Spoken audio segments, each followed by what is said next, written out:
on se retrouve enfin pour le Bull Chef Tour 2025. Comme vous le savez, j'ai déménagé durant le mois d'octobre, novembre et décembre. Et j'avais donc filmé des plans au fur et à mesure de ce qui se passait chez moi. Et il est enfin temps de vous présenter ma bibliothèque qui est un peu différente de ce que j'ai fait l'année dernière, puisque j'ai essayé de mieux m'organiser par rapport à celle de l'année dernière. Je vous la remets dans le petit si vous voulez voir la différence entre l'année dernière et cette année. Donc pour ceux qui n'avaient pas suivi, j'ai acheté une maison dans laquelle il y avait des travaux à faire. Donc on a fait l'acquisition de cette maison fin octobre, alors qu'on avait visité, je crois, début juillet.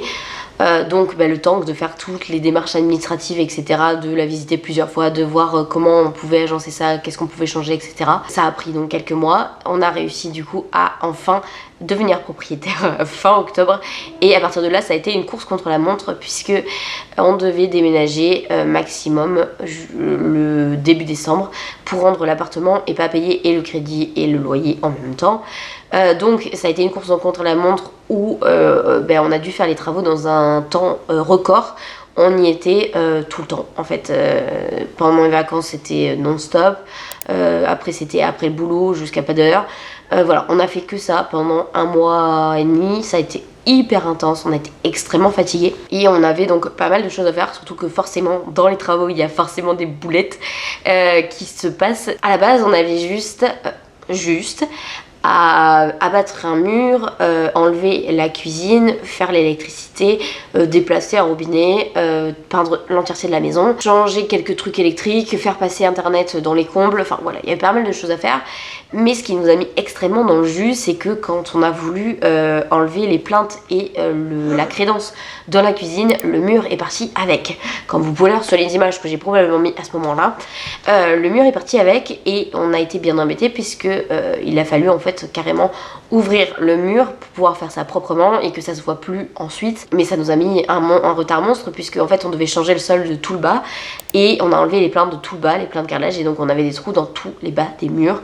On a dû donc tout reboucher proprement avec le matériel approprié. Ça a été extrêmement long, c'est surtout le ponçage. Franchement, je pense que j'ai poncé pour les 10 prochaines années, tellement j'ai passé de temps à poncer pour reboucher, pour que ce soit lisse, pour que ça se voie pas, pour que voilà. Sachant que tout ça on devait le faire dans un temps extrêmement réduit, donc ça a été tellement intense comme rythme pendant un mois et demi. Heureusement que c'était pas plus long, mais on a réussi à déménager du coup le 1er décembre et j'ai commencé à ranger ma maison du coup à ce moment là. Comme pour beaucoup de monde, une fois qu'on s'est installé, on a complètement lâché quelque chose qui nous reste à faire, d'où mon absence du coup sur YouTube et sur Instagram pendant quelques semaines, puisque j'avais préfilmé des choses et j'avais préparer quelques photos, sauf que je me suis retrouvée à sec parce que forcément je savais pas combien de temps ça allait nous prendre, et à un moment donné je n'avais plus de matériel pour faire la suite, donc forcément je m'en suis retrouvée un petit peu bête. J'ai commencé, je pense que les bibliothèques c'est l'une des premières choses que j'ai installées parce que j'avais besoin de ça pour recréer du contenu, etc.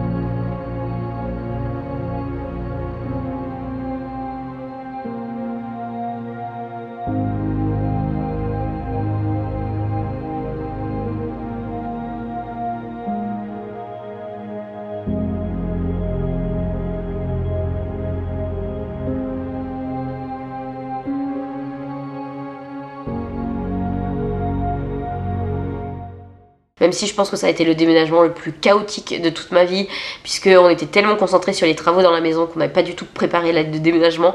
Donc ça a été un bazar monstre, on faisait les cartons en même temps qu'on les sortait de l'appartement, c'était vraiment très chouette comme expérience.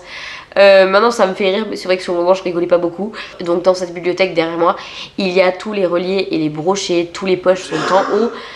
Dans la deuxième bibliothèque, je vais vous faire des plans au fur et à mesure pour vous montrer ce qui ce qu'elle contient. J'ai essayé de faire une bibliothèque un peu plus classe ici et un peu plus geek en haut. Vous verrez, il y a beaucoup de choses sur la bibliothèque du haut. Elle est vraiment surchargée. Donc je vais prendre la caméra et puis je vais vous montrer ce qu'elle contient. Donc en haut, on a toutes les éditions d'Harry Potter de mon chéri. Donc celle-là c'est en anglais, celle-là c'est en français. C'est la même chose que l'année dernière, on a remis exactement. Parce que de base c'est sa bibliothèque que j'emprunte gracieusement depuis du coup maintenant, depuis qu'on a emménagé ensemble. Puisqu'elle est beaucoup plus jolie que la mienne qui est une Billy Ikea basique. La sienne est un peu plus stylée, donc c'est vrai que c'est elle qu'on expose et donc je lui laisse forcément de la place pour ses livres. Et j'ai rajouté donc le book nook que j'ai fait à Noël, que j'ai reçu à Noël, qui est vraiment très belle, qui s'allume en plus, voilà, hop, je pourrais le rajouter dans les vidéos ça. Donc rien de plus à vous montrer. Ce qui est plus intéressant c'est ensuite, donc on arrive à la seconde étagère et dans celle-ci il y a tous les jaspages que j'ai mis en avant. Hop, avec mon pot Stitch, avec tous mes marque-pages à l'intérieur, ça qui vient du Japon que mon frère m'a ramené, avec pareil d'autres petites choses que mon frère m'a ramené. On a donc derrière le chant des voiles, Hunger Games, qui est à mon chéri, que je lui ai offert pour Noël. La lignée des maudits, hein, forcément j'étais obligée de le mettre en avant de Bleu Kiyu. J'ai donc Une braise sous la cendre, la première parution de chez Imeris, la maison d'édition de Tristan, le copain de Rêve ta vie en lecteur, qui est donc L'âme du vent que j'avais bien aimé. Il faut voir Villains, Ses plaisirs violents, Les oiselles de nuit, le 6 couronnes écarlates, le tome 1 et 2, La tisseuse de mélodie, La bénie Césarée, et ensuite c'est toutes mes éditions Fairyloot que la majorité ont été... Non, pas du tout. La majorité ont été traduites, non, pas du tout.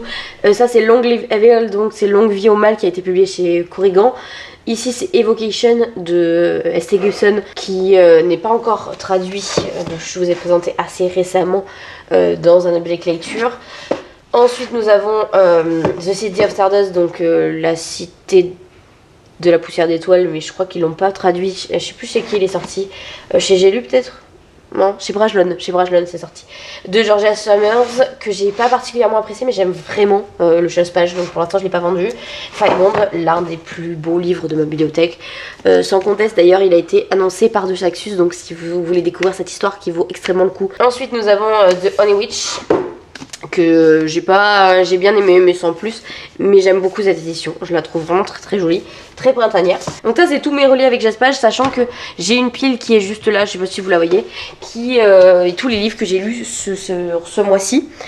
Et donc il va falloir que je range ensuite et je sais pas où je vais les mettre. Nous avons ici toute l'étagère sur les Twisty Tales, enfin en gros tout ce qui est Hachette Heroes. Donc j'en ai énormément puisque mon frère m'offre absolument tous les tomes durant mes Noëls ou mes anniversaires. Donc là j'ai tous les Twisty Tales qui sont parus.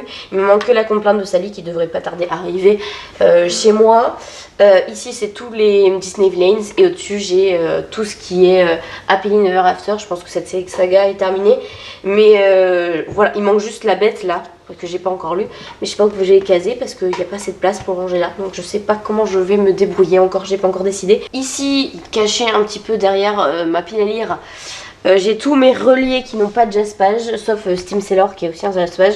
Mais là c'est tous mes reliés qui vont à terme, je pense, être obligés de descendre plus bas parce que j'ai plus de place pour mettre les reliés avec jaspage, donc il va falloir que je décale ici. Voilà, je vous descends pour vous montrer tout ce qu'il y a en bas. Donc ici c'est les brochets qui sont toutes en bas. Ici j'ai notamment la saga des Eragon, donc qui est en semi-poche. Et ici j'ai toutes mes éditions anglaises que j'ai gardées parce que j'ai pas tout gardé. En vrai j'en ai vendu plein parce que ça m'avait moyennement plu, donc autant garder de la place.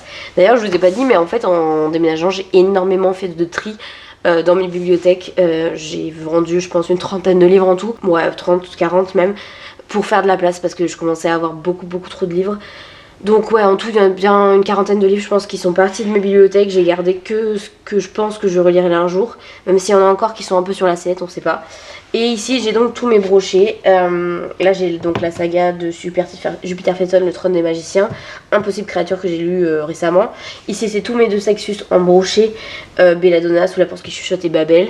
C'est ce que j'ai préféré. Enfin Babel je l'ai pas aimé particulièrement, mais c'est juste que je veux vraiment le relire maintenant que je sais à quoi m'attendre. Donc il est là, il attend sagement de le relire pour me refaire un avis là-dessus. À côté j'ai tous mes Naos, voilà, c'est mes bébés. Donc Emblème, voilà, si vous n'avez pas découvert Emblème, je peux que vous continuez de le faire. Enfin de vous inviter à le faire. Conjuration, pareil, même remarque. Le tome 2 arrive très vite. Et La Voix de Lorée, voilà, pareil. C'est trois livres que vous pouvez aller lire les yeux fermés. Franchement c'est trop bien. C'est du young adulte mais qui tire un peu vers l'adulte. Enfin en gros ils prennent pas les jeunes pour des idiots. Sachant que le public young adulte est de plus en plus vieux, disait l'éditrice. Donc voilà. Ensuite j'ai Calix avec Assistant of Eveline et The Yukan Wars. J'ai Tant que fleuriront les citronniers de Soufagatou qui est chez Nathan.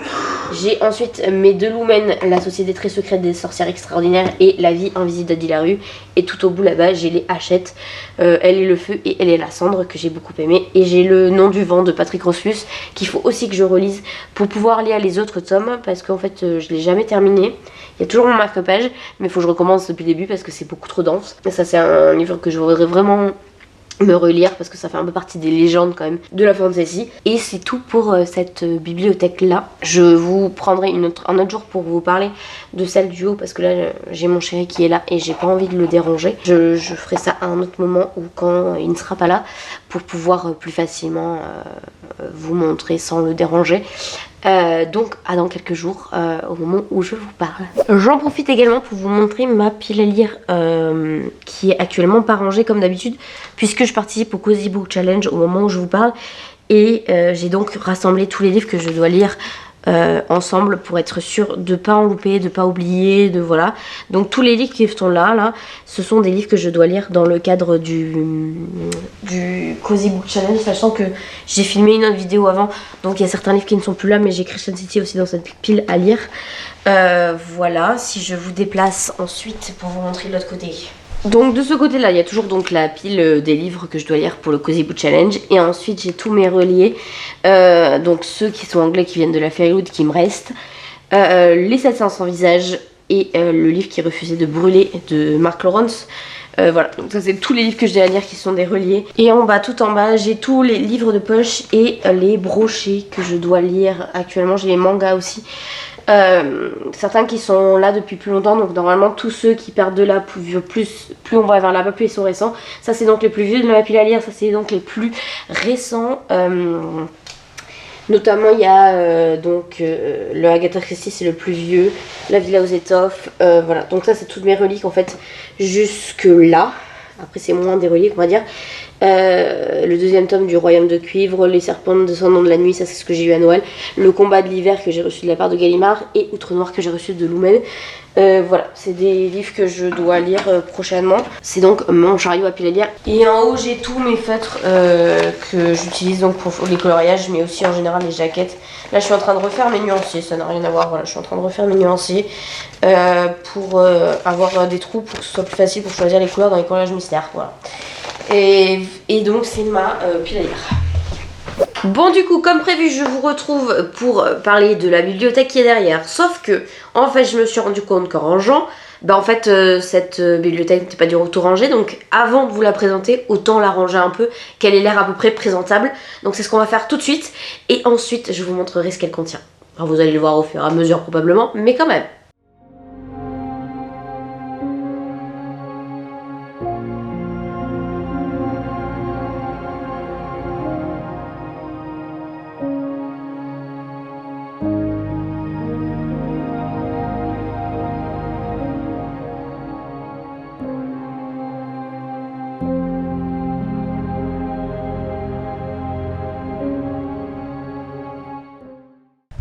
Ok, c'était beaucoup plus rapide que ce que je pensais, donc je vais pouvoir vous présenter ça. Enfin, c'était beaucoup plus rapide. J'ai les 3 tomes de Bridgerton que ma copine m'a rendu, mais en fait j'ai plus de place pour les ranger. Donc je sais pas comment faire pour l'instant. Enfin j'ai plus de place, ça voudrait dire qu'il faudrait que j'enlève des trucs et que je range d'autres trucs, parce qu'en vrai c'est pas parfait, vous allez voir, mais je sais plus comment l'organiser celle-là. Je vous montre. Donc en haut, j'ai principalement de la déco et j'ai des vieilles éditions, donc de la quête des Williams, du monde des Williams, je crois que j'ai aussi les Philippe Pullman, enfin voilà, il y a des vieilles éditions qui sont là-haut, que je vois pas trop, que j'ai mis en calendrier devant. Donc comme vous pouvez le voir, nous sommes actuellement le vendredi 21 juillet, hein, bien évidemment. En dessous, c'est l'étagère qui est consacrée au manga et surtout au pop de mon copain qui arrête pas de tomber, c'est insupportable. C'est les pop Harry Potter de mon copain. Donc il y a respectivement, on a Moriarty, on a le 3 et 4. J'avais dit que je rachetais tout parce qu'en fait à la base c'était des mangas que j'achetais à mon frère. Sauf que j'ai eu des doubles et du coup je les ai gardés en me disant moi aussi j'ai envie de les lire, donc je vais les racheter, sauf que je l'ai jamais fait. Donc j'ai quand même le 3 et le 4. Ensuite il y a toute l'attaque des titans, les carnets de l'apothicaire, l'atelier des sorciers, la petite faiseuse de livres. Et après j'ai un autre manga de mon copain qui est Kaiju numéro 8 que je ne connais pas. Peut-être que je le lirai parce que le tome 1 et 2, alors peut-être que ça me plaira, j'en sais rien. On continue en dessous ici, où là j'ai, en fait je vous avais dit, j'ai principalement des poches. Les Cinder, la faucheuse, ça c'est une saga qu'on m'avait offert pour mon Noël. J'ai tous les Taylor Jenkins Reid que j'ai. Les Hélène Marie Wiseman sont là aussi, Martha Kelly, Schmidt, les Agatha Christie. Et ensuite j'ai tous les poches j'ai lu, donc Nevernight, Guilde des Ombres et Dahabad. Donc ça c'est les poches j'ai lu, j'en ai d'autres en dessous qui sont en dessous. Ah j'ai un volet qui s'est fermé, d'où la luminosité qui a changé. Ça c'est l'illustration qu'on avait eue de la part de Naos pour la sortie de Conjuration 1. J'espère qu'on en aura une pour la sortie de Conjuration 2. Je croise les doigts. On continue en dessous, pareil, j'ai toujours des illustrations, des pop qui traînent, donc de plein de choses. Ça c'est l'illustration pour Firebond, que j'avais adoré, et derrière j'ai donc toute la saga des 7 sœurs. Ensuite j'ai une petite illustration que m'a offert Holly Bookin sur Instagram, donc un compte que j'aime bien. Ensuite j'ai le fan art sur La Bénite Césarée, donc de Liz Chrysler, que je trouve vraiment très très beau, donc forcément je l'affiche. Et donc si je vous fais un récap, donc je vous ai dit j'ai les 7 sœurs, ensuite j'ai tous les autres j'ai lu que j'ai, donc j'ai les Prieuré de l'Oranger, The Bonne Season, que j'ai pas terminé, la 9ème maison, les Des Fleurs pour Algernon, d'ailleurs si vous n'avez pas lu Des Fleurs pour Algernon, franchement allez-y, c'est vraiment une pépite. Franchement j'adore. Donc là j'ai Un jour de nuit tombé, Le Faiseur de rêve que j'ai jamais terminé, Les âmes vagabondes. J'ai adoré celui-là, vraiment c'était je crois l'un de mes premiers gros coups de cœur quand je commençais à lire des pavasses. Wayward Pines, Six of Crows, et après j'ai tout, j'ai donc L'Empire des Femmes, Persona, L'Arachemo, et là j'ai donc le premier tome. Et j'ai All of Us Villain qui est là, que j'arrive pas à rentrer parce que j'ai plus de place, donc il va là normalement, mais bon voilà. La Révolte des coloriers que j'adore. Et ici on a tous nos pins Terra Aventura, si vous avez vu mon vlog... Ah non, il est pas sorti, bon, mon vlog prochain, vous comprendrez ça. Et enfin on termine avec le fourre-tout. Clairement on est sur la bas de mes bibliothèques, donc là c'est le fourre-tout. Ça c'est tous les livres que j'ai accumulés depuis mon enfance, donc c'était ma bibliothèque quand j'étais petite, donc je les ai quasiment tous gardés. Et dans tout ça il y a aussi également certains livres que j'étudie avec mes élèves quand j'ai des grandes classes. Par exemple là j'ai les Gros sur la tomate qui traitent de la dyslexie. Voilà, j'ai des petits trucs comme ça, j'ai l'enfant aussi, enfin voilà, j'ai des livres qui me servent avec les enfants. Je les mets là, j'en ai aussi d'autres là que je prête, en fait tout ce qui est là, vous les voyez pas dans la caméra, mais tout ce qui est là c'est les livres que je donne quand j'ai des CM1, CM2 ou des CE2, CM1, je leur prête, c'est à moi. Donc par exemple il y a le Collège Maléfique de Cassandra O'Donnell, Princesse Onoko Nikoto c'était sorti chez Casterman aussi, et ici c'est tout ce que, c'est tous les jeux, voilà, et j'ai le book journal de Hachette aussi. Là, et ça c'est pour apprendre à dessiner que j'ai jamais repris. Au final j'avais fait quelques trucs et au final je me suis complètement arrêtée en plein milieu. Ah mais d'ailleurs en fait celui-là j'ai jamais dessiné dessus. Je l'ai fait sur un espèce de carnet. En soi c'était pas si moche hein. Mais bon bah, je me suis arrêtée de dessiner quoi. J'ai pas l'impression d'avoir un très grand talent. Voilà, donc je me suis arrêtée là très vite. Et ensuite tout ce qui est ici c'est toutes les BD, enfin les gros livres qui ne rentraient nulle part. Donc j'ai donc La Petite Mort de David Mourier, j'ai Pixel of You, j'ai Les Lumières du Grand Nord dont je vous ai parlé assez récemment. J'ai aussi un très bel objet livre en espagnol, mais malheureusement quand je suis allée en Espagne j'ai acheté le tome 2 au lieu d'acheter le tome 1. Je sais pas si vous connaissez l'illustratrice Laia Lopez Et elle a fait ce livre-là. Et il y a des illustrations absolument splendides à l'intérieur. Je suis fan de son trait graphique, vraiment je tuerais pour avoir un dessin d'elle, tu vois. Enfin vraiment, elle a une boutique, je lorgne dessus depuis des années. Voilà, sauf que j'ai acheté le tome 2 au lieu d'acheter le tome 1, sachant que je pense que je peux le lire en anglais. Donc voilà, en espagnol, pardon. Mais je l'ai jamais fait. La boîte à musique, j'ai aussi des vieux livres de mon enfance, il y a aussi des livres de mon copain qui sont là-dedans. Et il y a aussi ça, je sais pas si vous connaissez, Madeleine Résistante. J'ai adoré, je l'ai découvert au festival de la BD il y a quelques années, je l'ai acheté là-bas et incroyable, vraiment une petite pépite. Enfin, c'est une histoire vraie, on raconte l'histoire d'une personne qui a été résistante et enfin plein de choses. Et j'ai jamais acheté le tome 2 parce que ça coûte un rein quand même, ça coûte quasiment 25 € et je sais pas pourquoi j'ai du mal à mettre autant d'argent dans une BD alors que c'est vraiment une pépite. J'ai adoré. Et j'ai aussi plein de trucs de mon enfance en fait là. Là j'ai des Witch et des trucs comme ça que j'ai jamais voulu jeter. Voilà, j'ai même, je crois par là, j'ai même le journal qu'on faisait quand j'étais en CM2. Non même pas. Non, celui-là c'est celui de mon collège. C'est mon journal, voilà, qui date de avril 2009. Ça rajeunit pas tout ça. Et il me semble que quelque part je dois avoir celui qu'on avait fait en CM2. On avait gagné un prix, on était même allé au rectorat je crois. Je sais plus où on était allé pour recevoir un prix pour ce journal-là. Enfin voilà, c'est plein de souvenirs d'enfance, slash BD, slash ce que je prête à mes élèves. C'est vraiment... En fait, à partir de là, c'est, on va dire, plus fourre-tout, c'est moins rangé, c'est moins organisé. Parce que bah, c'est un mélange de plein de trucs que je ne sais pas où ranger ailleurs. Et j'ai pas assez de BD pour faire une étagère entière, sachant que les BD, je les refais peut-être un peu plus facilement. Je me relève et on clôture cette vidéo. Bref, voilà, je vous ai présenté toutes mes bibliothèques, enfin mes 2 bibliothèques, j'en ai pas 36 non plus, faut se calmer. J'espère que cette vidéo vous aura plu, n'hésitez pas à me dire comment vous rangez vos bibliothèques. Moi j'hésite grandement à les changer par couleur. Je trouve ça tellement beau, celles qui arrivent à le faire par couleur, mais j'ai la sensation de ne pas avoir assez de livres de chacune des couleurs pour que ça soit vraiment stylé. Et en plus, vu qu'elles sont séparées, je sais pas. Et puis voilà. Je me pose plein de questions, pour l'instant c'est rangé vraiment par format et par éditeur. Par Gespage aussi, vu que vous l'avez vu en bas. Mais ensuite, je sais pas trop, je sais pas. En plus, en vrai, c'est pratique de les ranger comme ça parce que je sais où sont tous mes livres. Si je les rangeais par couleur, peut-être que la majorité des sagas seraient disséminées d'un côté à l'autre. Je sais pas quoi faire. Dites-moi comment vous rangez vos bibliothèques. Et puis, n'hésitez pas à liker, à vous abonner, à commenter. Je vous souhaite une excellente semaine et surtout, prenez soin de vous.